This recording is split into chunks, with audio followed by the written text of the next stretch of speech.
tayo. Dito nagtapos yung ano. Barangay. Dito na. Hindi yata kami dumaan ng Nabangka. Iwan ko ba't lang kami nakita ang signboard ng Nabangka. Sa Cabong Norte na kami. Yan. Wala na. Ganito na yung daan niya. Kaya pala problemado yung mga nagkano na sasakay lang. Kapag malakas ang ulan kasi ganito na yun. Ganito pala. Ito pala yung problema dito sa Cabong Norte. Ang hirap na naman pag nagbaha. Pag malakas ang ulan kasi may ilog dito. May ilog. Nasaan yung ilog ng problema dito kapag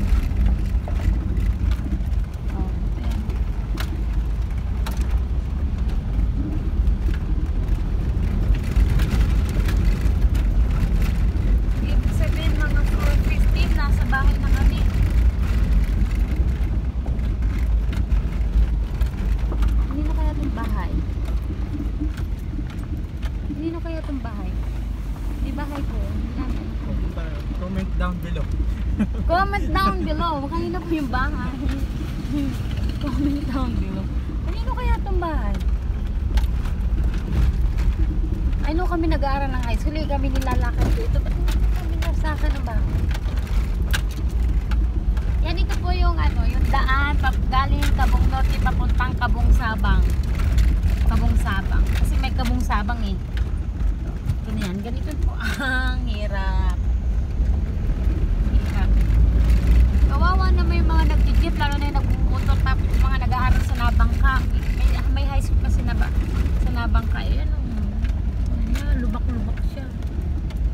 O, kanina po yung bahay. Kanino kaya yung bahay? Hindi ko kilala.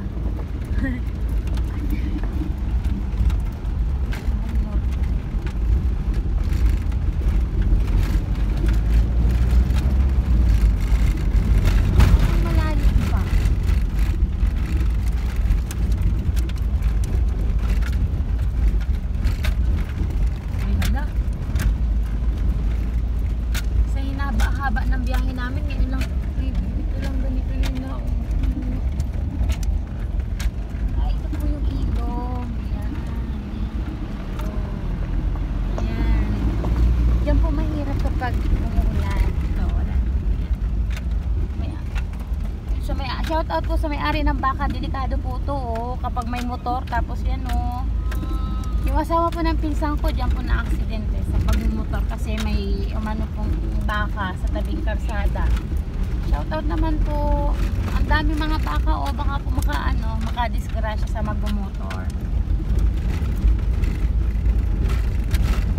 Yan po, ang daming baka. Lalo na po pag gabi, wala pa naman po ditong ilaw.